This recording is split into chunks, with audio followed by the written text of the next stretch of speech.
Ne? Tam jsou střihy, jo? Tak z horké Afriky zpět do našich krajů.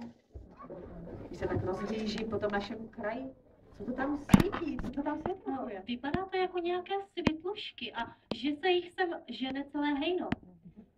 A co to mají na hlavě? Nějaká svítící podivná tykadla, ale nebojte se, pořád to jsou naši malí, milí prvňáčci. Už se těšíme.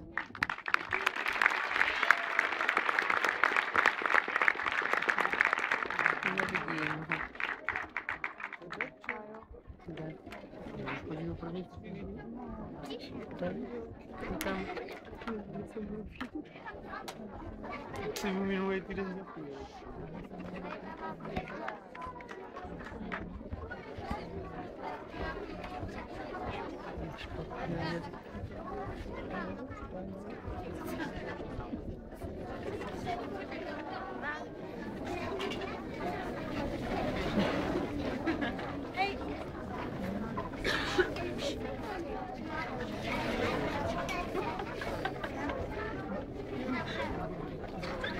To musím držet tak vysoko. Co? Bych to nějak otočila.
Taková roztomilá drobotinka. Bylo to krásné, moc se jim to povedlo, že?